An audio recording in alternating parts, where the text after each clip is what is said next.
So happy Monday, everybody. Thanks for being here for our monthly Goleta wrap meeting where we discuss the impacts of homelessness throughout the city of Goleta. You can see we have with us a variety of different service providers, city staff, as well as just a couple community members. We really want to be here to discuss solutions to homelessness together. My name is Landon. I work with SB Act, which is a nonprofit partnering with the city of Goleta. So we're joined by Joanne Plummer from the city, who's kind of subbing in for Chuck today since he's out on vacation. Um, and I just want to start with a couple of general announcements. Number one, I go over this slide maybe every once in a while, but just a reminder, you'll hear us using some interesting language on this call. We like to try to use people first language. We talk about people experiencing homelessness rather than homeless people. It's a small thing, but it's a nuance that matters because we are talking about people at the end of the day. The question about homeless versus houseless is something that comes up a lot because consistently over the last decade or so, studies have shown that the majority of people who are experiencing homelessness in SB County were living in SB County before they became homeless. So in a way, they are home. They just might not have a house. But even still, we tend to use this homelessness word just because it's an easier shorthand for most of us. I want to note too, we obviously will be talking about mental health and substance use. It does come up a lot with this population. It tends to often be more of an effect of homelessness rather than the cause of homelessness, which is a point of some confusion for many people. But it is just relevant to keep note of that. And it goes hand in hand with the last point, just that there's not one monolith experience of homelessness. Um, there may be certain types of homelessness that we're the most familiar with. But in reality, there's people who may not appear to look at all the way you think someone who's experiencing homelessness would look. And we just want to kind of unpack that and talk about the fact that there's a lot of different ways people are homeless in our community. So, any questions about that before we jump in? Does that include the uh, vehicle dwellers? Yes, good question. So, within the definition of homelessness would include people living in vehicles. We will definitely be talking about that today. We know that that's a significant issue within the city of Goleta. Yes. So I wanted to note a couple upcoming dates. So the next meeting like this will be on Monday, the 22nd of September at noon. Of course, you're welcome to contact city staff or myself anytime between now and then with any issues, but we just want to make sure everyone's aware we do have these meetings on a consistent basis. We'll also have an all-call meeting on the 30th of September to discuss kind of general homelessness initiatives and concerns throughout all of South County. So everywhere from Goleta through Carpinteria. Um, so the city of Goleta, with that meeting, the city of Goleta is a part of this broader collaborative structure with the cities of Santa Barbara, the city of Carpinteria, county of Santa Barbara, and then all these different organizations, business groups, people experiencing homelessness are a part of this, local philanthropic organizations, all trying to work together throughout South County to work on solutions. We do have some 3-year goals within that South County Coalition. And I just wanted to note a couple of these. I think a couple that are probably of most interest within the city of Goleta are number one is that we know, I mean, we talk about people who are living in their vehicles. A lot of these are people who maybe could have been prevented from becoming homelessness if they just had assistance with maybe 1 month's rent or maybe that one medical bill that really pushed someone over the edge. So one of our big goals is to try and increase the number of people that are diverted or prevented from entering homelessness. And then number two is we really want to focus on those who have the most significant behavioral health needs, because these are some of the people that probably most of us are familiar with. You know, it's the person that you've seen the most often, that is the most vulnerable in your community, that is sometimes the most vocal, and sometimes can get into the most trouble. And so we want to be really trying to help move those people in particular into some kind of housing or supportive housing. So I just wanted to name that the city of Goleta is a part of this broader South County-wide effort. And again, that larger meeting will be at the end of September, and I'll send more details later, hoping to do that in person. Any questions about this?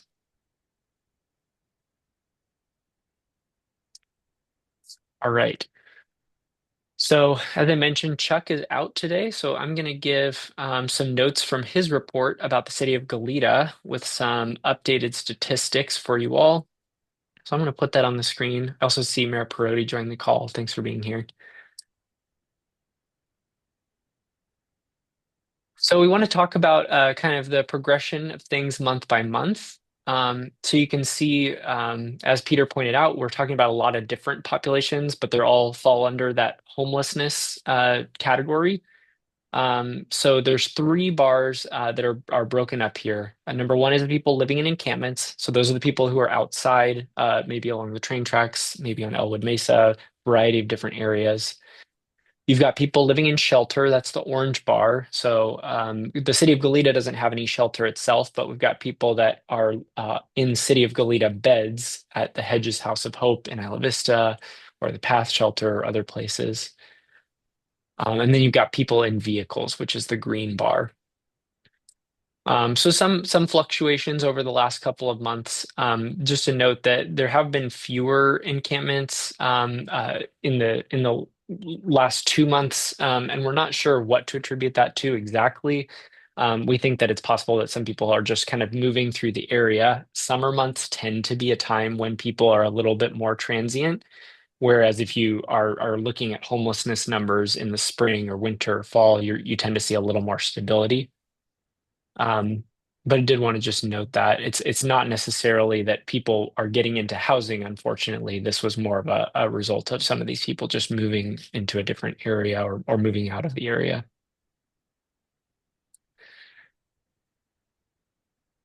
We also have specific tracking around the number of vehicles per month. I don't have what Chuck's specific definition of Western versus Eastern Goleta is, but I am going to just throw this out here. So you can see kind of the changes per month. Large drop off in the number of vehicles tracked in Western Goleta in the month of July. Um, Again, not sure what this is about. Likely just due to people moving outside of city limits, but we're trying to establish that. Whereas the numbers in Eastern Goleta were more of a consistent slow growth. And I think that's probably partly one thing we wanted to be talking about today.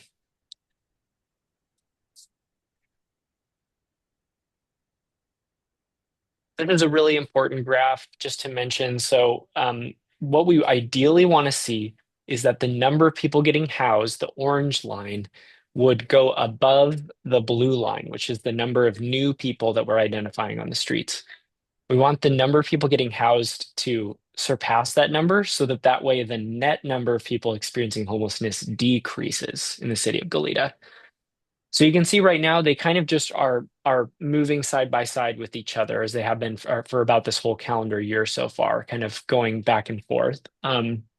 So still some work to be done there. We have seen a jump in newly identified people in recent weeks. And again, that could be potentially attributed to some of the transient nature of homelessness during the summer months. But Chuck will have more to share when he's back. And maybe we'll hear more from our outreach providers too when we go around to them.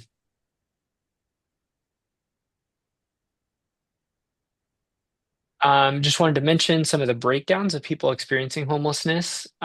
So about 44% of those experiencing homelessness in Goleta are seniors over the age of 55. This is a rapidly growing population, not just in our county, but really throughout the state and the country. So we're keeping a close eye on that. About 4% are transitional aged youth, which is TAY, so ages 18 to 24. And then a small percentage are veterans. So the TAY and the veterans are both populations that have actually very specific funding and resources dedicated to them. So it's really important that we get those people connected because they can pretty readily get off the streets if we're able to get them the resources in time. So I think a lot of this comes back to we want you community members to please let the city know about anyone experiencing homelessness. It's really important that you bring anyone to our attention so that we can then direct resources accordingly. And then when it comes to chronic homelessness, so this is a federal definition, and this tends to be sort of what people think of when they think of someone experiencing homelessness. They might not think of someone in their vehicles first.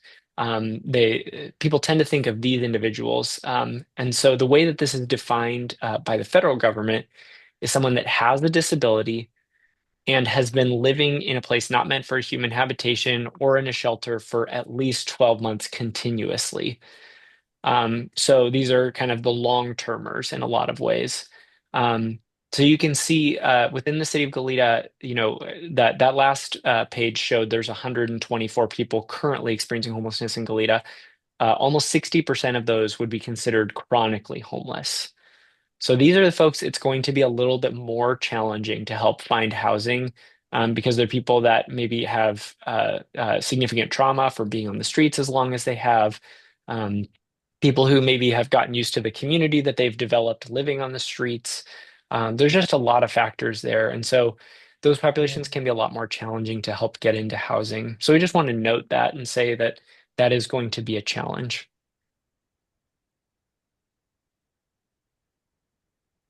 And then the last thing was that Chuck pulled out some statistics about the income for the people experiencing homelessness within the city of Goleta.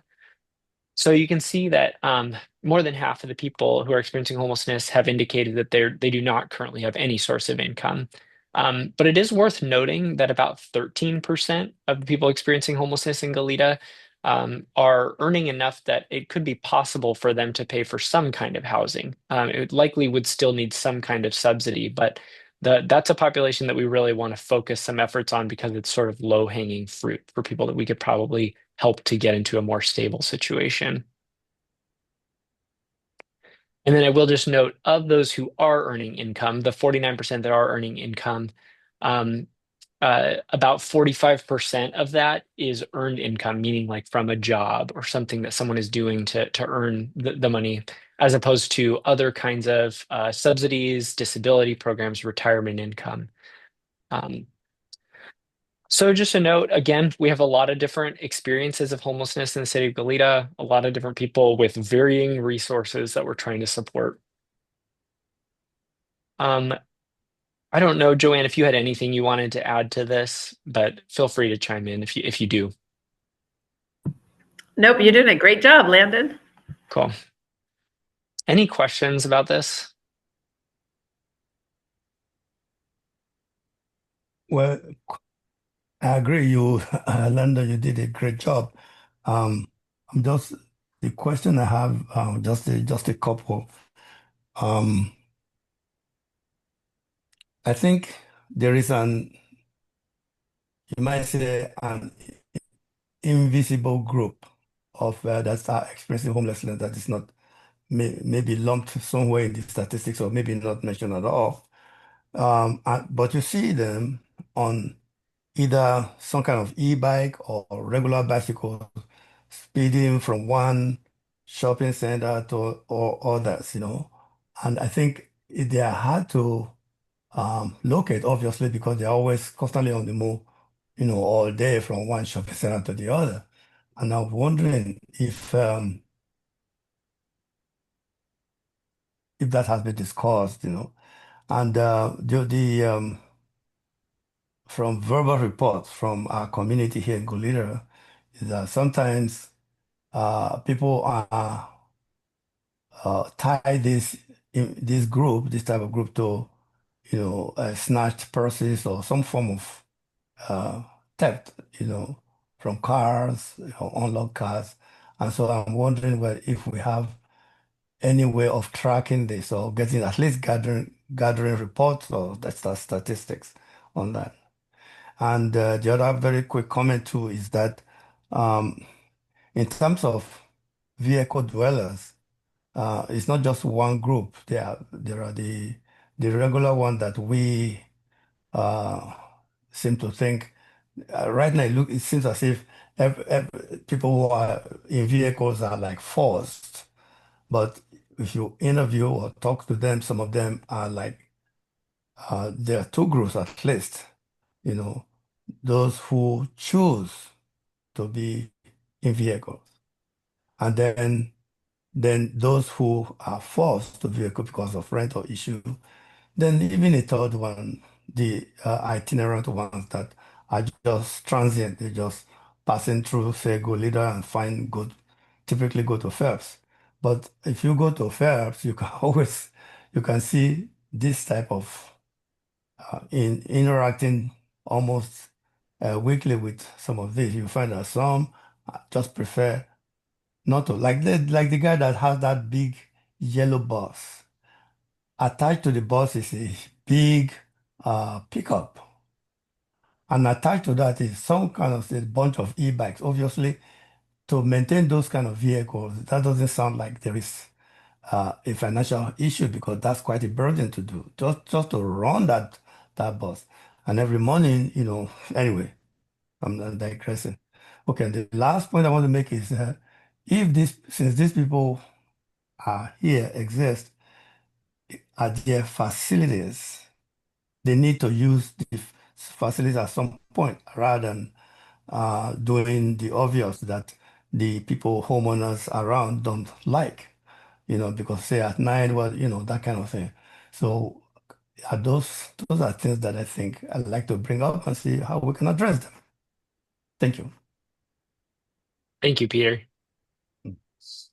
Yeah, we're gonna talk pretty specifically about Phelps and Pacific Oaks in a minute here. So I might actually just put a pin in those points, but appreciate you bringing that up, especially with regard to all the vehicles that are there and some of the issues that result from that. I did want to just mention briefly with regard to the e-bikes. You'll hear from some of the different outreach teams because there's teams from different organizations that are going to the various encampments throughout the region that there often will be they'll come across an encampment and there's no one there, and then they'll go back and visit the next week and there's no one there at that time. So it can be hard to actually time it right so you're there at the same time as the people who are living there so you can really do that outreach. So True. so that is a real challenge. Yep. Yep. Um, and I think our teams can speak to that and how they kind of adjust their schedules accordingly for that. But I don't know, Deputy Warden, if you have anything you're able to share with regard to concerns about theft as well. I know, yeah, go ahead. People that are experiencing homeless are no more or less likely statistically than to commit a crime. So, yeah. No, thank you. I think it's just important, as with all these issues, just for anything to be reported. Because if it is someone that is on an e-bike, we want to know what the e-bike looks like. We want to know, who the individual is. Maybe they're not experiencing homelessness, and we can help, dispel that myth. Or if they are, we do really want to make sure that the consequences are appropriate to the action. So, for really, if there's one thing everyone takes home today, it's just we want you to report everything so that we can help.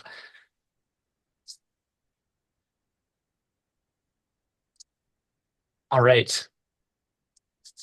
Uh, I don't know if I see anyone from the county on the call today, but we have over the last month had several significant clearings along Caltrans and UPRR properties. So those are both kind of Highway 101 property as well as the railroad tracks right next door.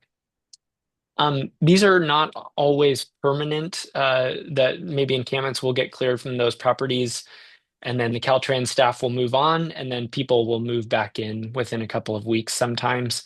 But we do know that it does cause a significant displacement of people. And that has a lot of repercussions for the people themselves, certainly, also for the neighboring communities. And it also makes it harder for our outreach teams to find the individuals that they may have been working with. So it's really important, again, especially in light of those clearings, for everyone to report if you see somebody experiencing homelessness or an encampment, because it may be that you're seeing somebody who the outreach teams have been looking for and are not able to find right now. But the county has more, and the city as well, is able to keep tabs with Caltrans and UPRR about when those are coming up. We don't know when the next ones will be as of today. All right. So our kind of main agenda item before we go to our outreach providers to check in was to talk about the Phelps and Pacific Oaks region. I appreciate you bringing that up, Peter. And I know, Michael, you had sent me several photos as well. Definitely, we've talked about that yellow bus several times on this call, as well as many of the other vehicles in that area. Um, I don't know, Mayor Perotti, would it be all right if I kick it to you just to share briefly about the recent homelessness issue standing committee meeting, and then I'll bring it to Cora from the Safe Parking Program to just talk a little bit about what they're doing in the region. We thank you, Brandon.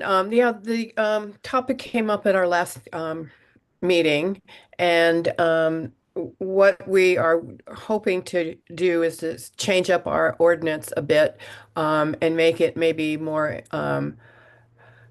change some things so safe parking is something that works for more people, and by that by changing the hours of operation.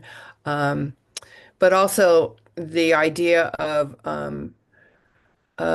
gosh, this ordinance has a lot of restrictions on it as far as permit versus license, and we're looking at that. So it hasn't been totally flushed through, but I know it's going to be coming to council for a vote or some recommendations, so the full council can weigh in on the cars that and campers and RVs that are parking overnight in certain areas. There seem to be more of certain areas that they are using. I know there is one section on Phelps that because it's in Coastal Commission, we are not allowed to put up signs that, in my understanding, and Joanne Plummer, please correct me if I'm wrong, but we're just not allowed to. We could try to fight that, but I don't know where we are, to be honest with you, with that. I just know that we've been told that Coastal Commission won't approve it. Am I correct on that, Joanne? Yes, Mayor Prodi, from what I understand is we have been told that it is not an allowable thing for the city to go ahead and put signs there and to go through that process where we could try and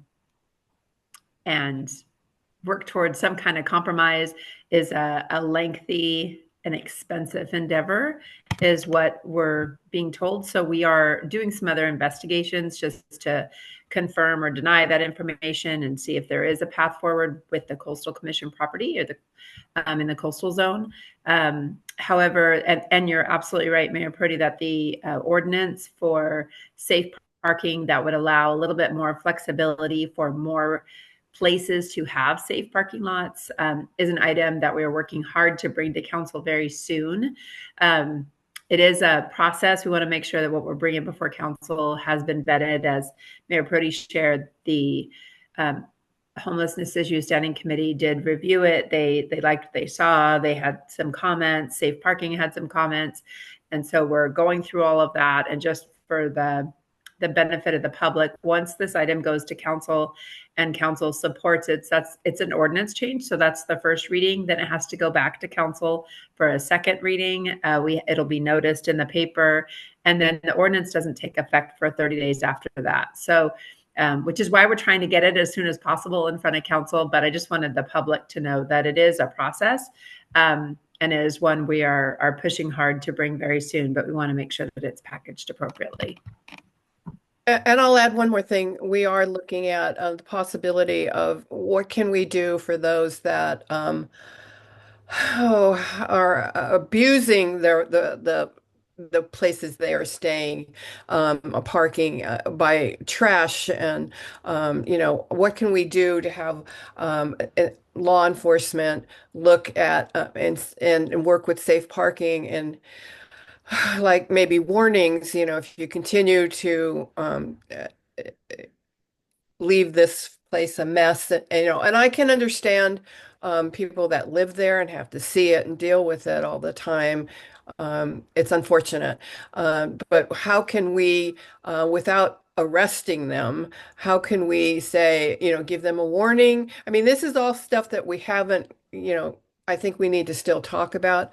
How can we, give them an incentive? Either here are the safe parking places, and we need several more. You have an option. You can move to a safe parking place, or I forget what the other one was. Take some kind of a, I don't know. What did we say? A budget course? I'm not sure how that would work, to be honest with you. So that's not finalized, but instead of automatically arresting them and it, it's it just doesn't work to that you can't arrest your way out of this. We're all putting our heads together and trying to figure out how can we get more of the vehicles that would like to go to safe parking into safe parking, and those that do not, maybe they need to move on, or there's certain circumstances that situations that we'll have to enforce. So that has to all be looked at, and we haven't done that yet.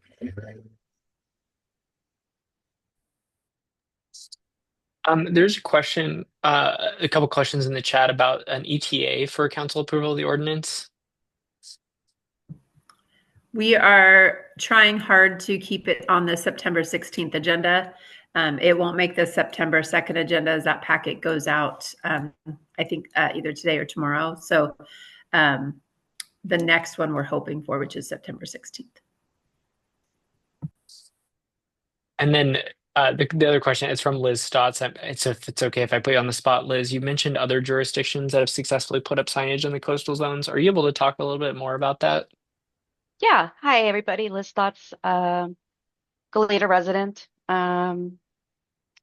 City of Santa Barbara has no oversized vehicle parking signs all over Cabrillo Boulevard. That is definitely in the coastal zone. And I just read in News Hawk, a neighbor pointed it out to me, and I looked it up. I think in May, the Board of Supervisors passed an ordinance or a resolution prohibiting oversized vehicle or overnight camp parking in certain zones, including like Butterfly Beach. So I know the staff person for that was put on the staff report, and I don't know if I have the name in front of me. I want to say it was something. I don't know. I would have to look it up again, but I easily was able to Google the staff report from the Board of Supervisors and find the contact person of the person who was in charge of that. So I don't think it doesn't seem to me like it's an impossible task.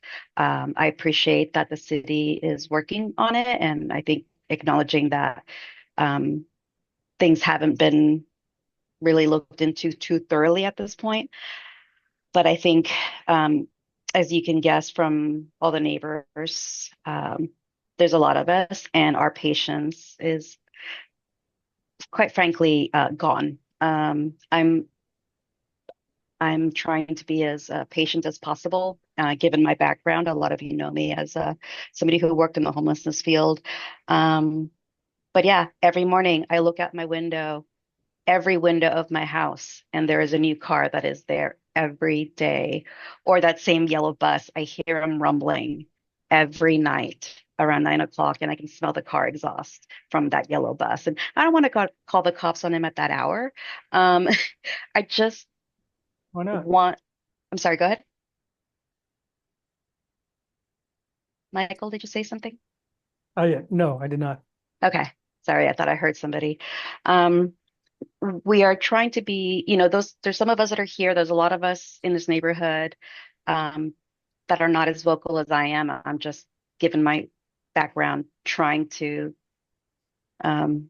speak on their behalf, but there are more of us that you're not hearing from that are quite upset at the situation.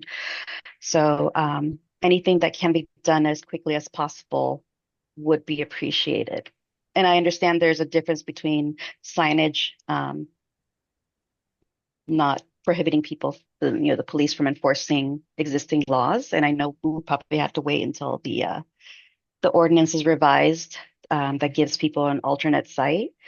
But yeah, we've been dealing with this for years, and our patience is pretty much null at this point. So thank you for recognizing that.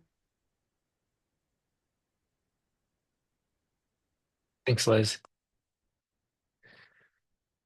Um, let's go ahead and turn it to Cora, and then I want to give a little bit of context as well. Cora, if you can share too, just not only about what your teams are doing, but maybe if you can just be specific about some of the challenges with working in this region too, that would probably be helpful. Absolutely. Hi, everybody. Yes, so we did get that video about the place on Phelps where the yellow bus is parked everywhere between Pacific Oaks and Cannon Green. And so we got some teams out there. We've had teams go out on multiple occasions. We actually have connected with the gentleman in the yellow bus. And he actually said that he is willing to work with our surf team. So that's something that our surf team is going to continue to follow up on and see what it is that he needs. What can we do to help him either move on from the area or housing, or I'm not quite sure what exactly the services that they can assist him with or what he would like help with. But we have actively started engaging with the guy in the yellow bus. Hopefully we'll have some positive outcomes with that soon. Um, and then and we've also engaged with some other people that are parking in that stretch of area as well. I think we've had teams since, I think this came to us a couple weeks ago. We got the video, and I think we've had teams go out 4 or 5 times since then at about 9:30 to 10 o'clock at night is when people have been going out. And it's so I'm going to talk with our surf team and see if they can figure out, daytime appointments for these people so that we can actively get them enrolled in the surf program and start providing services for them. Unfortunately, the yellow bus isn't really eligible to be in the safe parking program. That is one of the challenges that we have in that we don't allow for big yellow buses, school buses in our program of that size. On occasion, we've allowed the smaller little buses, but typically it's not something that we would do. And he also has that second vehicle, which would not be eligible for our program, because the requirements for our program is you need to be sleeping in the vehicle in order to be assigned to a lot. We might be able to provide them with case management services. So that's definitely something that we'll look at for people that have multiple vehicles. And then some of the challenges that we do have, the challenges really haven't changed. We have, there was a woman that we did outreach to, and we were quite hopeful for her over on I don't know if it's the west side or the north side of Goleta, I'm not quite sure, but up towards Dos Pueblos High School is where she was residing. And we were trying to work with her, and we were trying to get her enrolled, but there were several barriers which prevented us from actually getting her enrolled in either surf or safe parking. And then the communication just halted. But again, the barriers for people wanting to come into safe parking haven't really changed. Either they don't want to abide by the rules, in which they don't want to leave the lot at any given time. Maybe they don't have the needed documents to be able to be enrolled and be assigned to a lot, although that doesn't eliminate them from us providing case management to them and then trying to help them with the documents. But so that's it. And then some of the other barriers, somebody had mentioned that there are the people that just can't afford rent, and then the people, the ones that are doing it by choice, and the ones that are doing it because they were forced into their vehicle. And that even some of the ones that are doing it by choice, if you like sift it all out, many of them would probably prefer to be housed if they could afford to be housed. And I'm going to stop with that. I was going to give another example, but I'm just going to stop there. And I'm open to questions if anybody has any. Thank you, Cora. Any questions for Cora?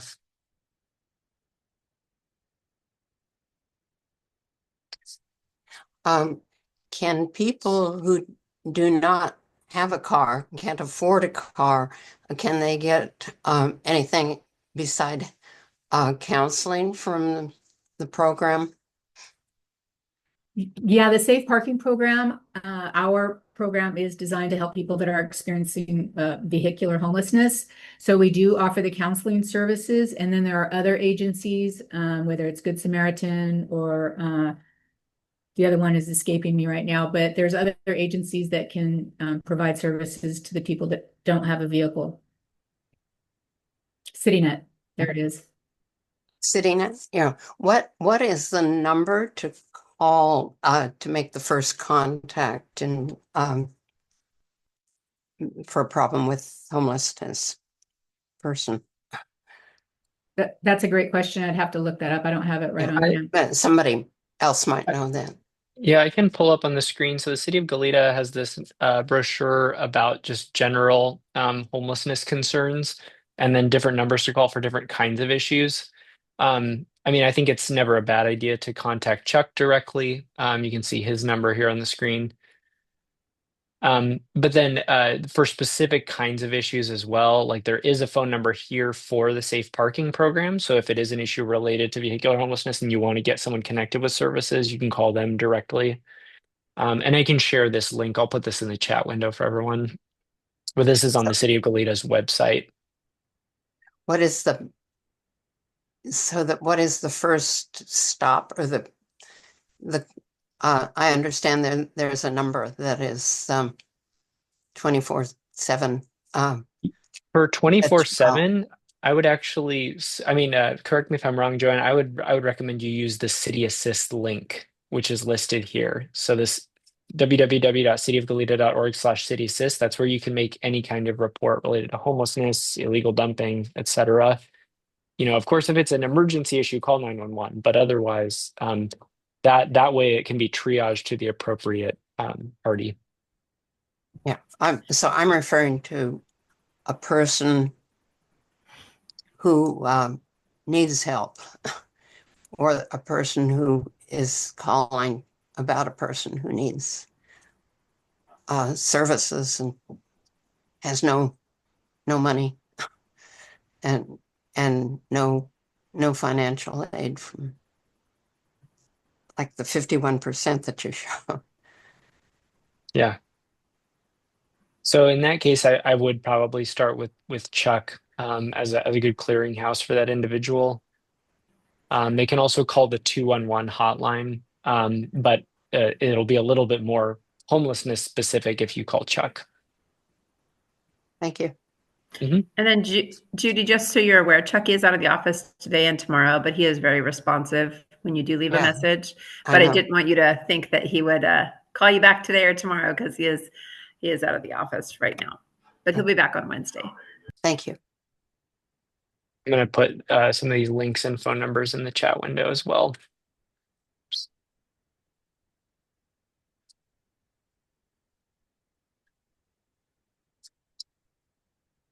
So just two other pieces of context I wanted to mention. Both Peter and Cora talked about this, but Chuck is often has often shared on these calls that with the growth in vehicular homelessness, there's sort of a new type of person experiencing homelessness among those who maybe don't identify as being homeless. And so we're having to sort of navigate that as well because whereas some of the people that we work with who are maybe living in encampments, they might say no to services for a variety of different reasons. They would still likely identify as, being on the streets or experiencing homelessness.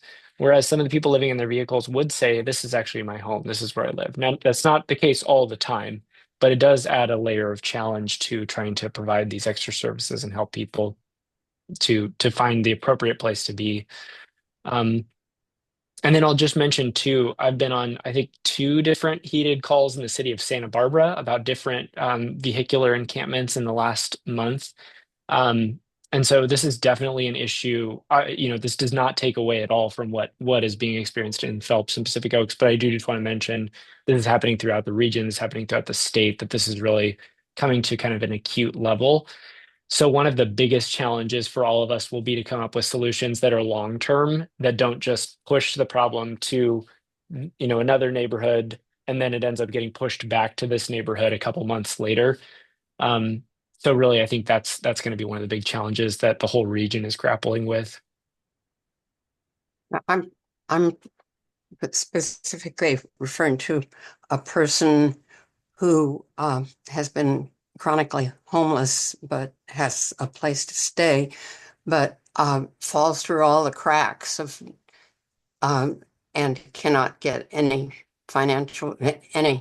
public help because he's falling through all the cracks, at least that the person admits to. Yeah, that would be a good instance to try to connect Not with. drug, not alcohol, no police record, never in jail. Um, uh, all they're specific and not a veteran. Um, there's specifically programs for all of those, but not for and not illegal, um, but not for this person as the person understands it. Yeah, so that would be a good person to try to contact Chuck about. The teams from CityNet and Good Samaritan New Beginnings, they're all very experienced in helping to sort of triage people. They kind of know which questions to ask to figure out what route to send them down. Thank you. Yeah. All right. Anything else with regard to this issue? This is going to be a recurring conversation in this meeting, but any other questions while we're together today? Landon, just one more question. I'm Yeah. curious if the city is open to when they expand the safe parking lots.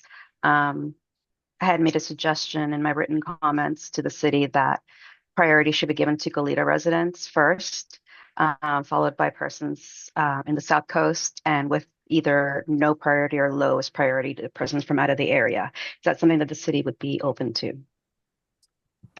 We understand that the need is great, but we cannot be the backstop for everybody that comes to our area to seek services or housing. So just curious about that. Landon, I'll take that one. Liz, I'd recommend you reach out to Chuck. He's been working very closely with our not our law enforcement, sorry. He does that too, with our legal team to see what parameters we can and can't do as we modify that ordinance. So I would check in with Chuck. Thank you. Thank you, Liz. Go ahead, Mary. I think all of us who work with the homeless have a lot of compassion and, a big heart for these people. But then we also have to grapple with the whole thing of private property versus public property, and what do those people who own private property and pay taxes have a right to in terms of not having homeless on their property or right near their property, um, and sort of the whole issue of the railroads and the 101. We clear those encampments and they're just right back out there, and those are safety issues for fires. And it's such a big, I mean, there's no answer. I'm just saying it's such a huge philosophical question of how we can help. I almost wish we could have a place in Goleta that was like, okay, this is the place. If you want to, if you're homeless and you don't have a place to go, this is where you go outside, a park, whatever, and that's where you go. And then be able to enforce that and say, you can't put your yellow bus right across from all those houses down there on Phelps Road. You can't, enforce it with um, follow up. But anyway, I'm just saying it's such a tough issue. And I think we have to acknowledge sort of the interests of the individuals, the people who have had the blessing of being able to purchase property, and then also the compassion for those who haven't. Somehow they have to go together. That's all I'm saying. Thanks, Mary. Yeah, we often say homelessness impacts everyone. It's the people themselves, the neighbors, everybody's impacted by this issue. Go ahead, Peter. Yes, I just want to ask if the recent executive order signed at the federal level and thinking of what happened in Washington, D.C. and some other cities, if that has been um, that has been taken into consideration in our approach to all these things here. So, according to the news that I read, it's supposed to help make some things easier to do in either clearing encampments or something like that. I don't have much to add to that. I'm just wondering if anyone saw that. And the other quick comment too is regarding the law enforcement aspect. There is a perception in our community. I know that for sure. You could look on next door that when it comes to like property crimes, there's a hesitance to report because there's a perception or misperception that is low on the enforcement priorities for law enforcement. I don't know how true that is.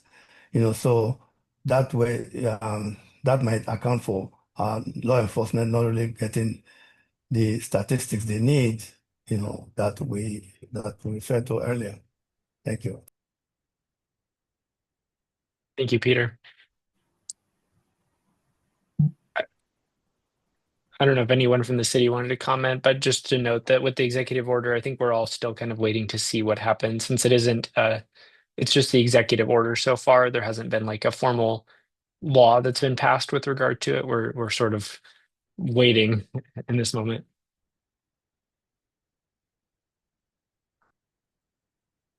With regard to law enforcement, I don't know, Deputy Warden, are you able to speak to that concern? Just that if community members are feeling like private property issues might be lower priority in terms of when they get a response from law enforcement. Well, in general, yes, law enforcement does have to what you could call triage calls, right? Because we don't have enough people to respond to every call for service that is pending. So a property crime, for example, that is reported with nobody on scene and no suspect information, you might have to wait an hour or two for a deputy to respond to that call because there might be another in progress crime happening at that time that a deputy has to go to. But again, just not just speaking statistics wise, I'm just speaking from personal experience as a law enforcement officer for 5 years, that people that are experiencing homelessness or on the lower end of the economic spectrum are no more or less likely to commit a crime than someone who's on the higher end of the economic spectrum. I've arrested people by the train tracks, and I've arrested people at Bacara and in Montecito and Hope Branch. So I've not noticed a really statistical difference, in my opinion, in being a police officer for 5 years and socioeconomic status when it comes to committing crimes. Yeah. Thank you, Deputy Warden.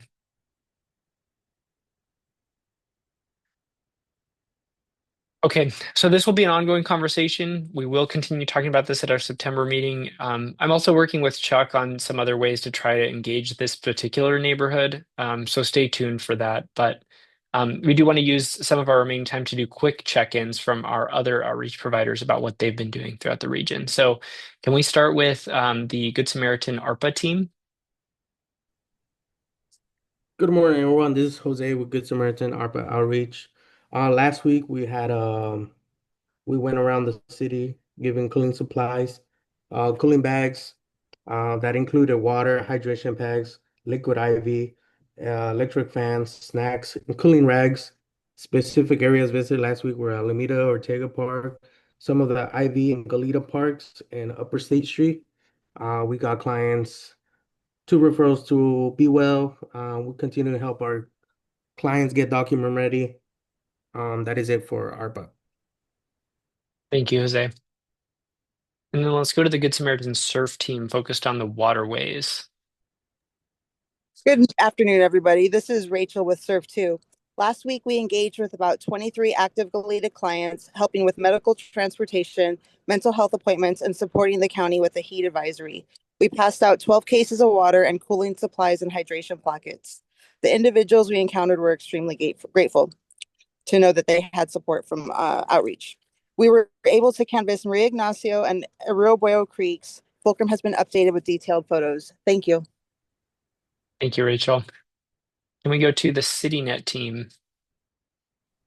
Hi, good afternoon. This is Ellen with CityNet. Last week we did, our normal outreach, which is like Old Town, Marketplace, the tracks. We have less consolidated encampments now. It's a lot more spread out, a lot more people just walking around. We have been meeting a lot of new folks. We've been setting up a lot of appointments, both people that are new to homelessness, either from not being able to afford their apartments out here, or people who have entered the area that are traveling. There's also some folks that aren't eligible for other services because of barriers, so we're doing more handoffs with them. We definitely every single day see more people who tell us they've been housed out here for years and they can't afford the rent because it's rising. And to be frank, we're going to continue seeing that. And we can't rely on the subsidies and the new housing that's being built. We're going to have a conversation about rent stabilization and short-term rental bans, or we're going to continue seeing the rapid influx of homelessness in this county. Thank you, Ellen. All right. Why don't we go to Cora? I don't know if you have any other general updates about the city of Goleta, the safe parking team.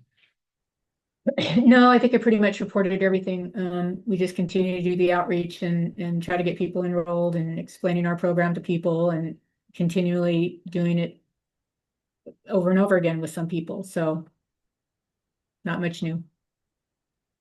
Got it. Thank you, Cora. Deputy Warden, any updates? I have no particular updates. And then Officer Gaston with UCPD. Thanks, Landon. No, I don't have anything either. Well, we have a couple of remaining minutes. Any other announcements or anything anyone wants to share or ask from the community?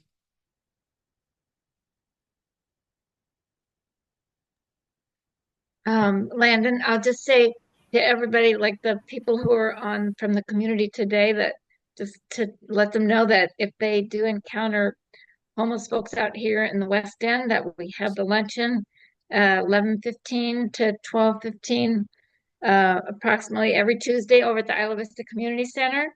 We're having about 45 people. We give them a hot meal and some to-go food items and clothing items. And so if they encounter someone who's homeless that looks hungry, it's a good place to send them. So thank you all for your interest. Thank you, Mary. Go ahead, Joanne. Thank you, Landon. I just wanted to thank everybody on the call, those that have boots on the ground, that are working with our clients, and the individuals that are, dealing with some challenges related to other people's choices that are out of a lot of people's controls. So I appreciate your patience. I appreciate you being here and sharing your information, your thoughts, your concerns, and together I think we can work to find resolution and make more strides on making Goleta homeless free. That would be the goal. I think that's one of the goals in our strategic plan. So just keep the information, the questions coming, and we're going to all work together to resolve what we can. Thank you, Mary, for all the wonderful work you've been doing for so many years. Made a big difference. Thank you, Judy. You too. You do a lot. Unsung hero there. All right, I think we can end there. Thank you all, everyone. Have a great rest of your week. Thank you.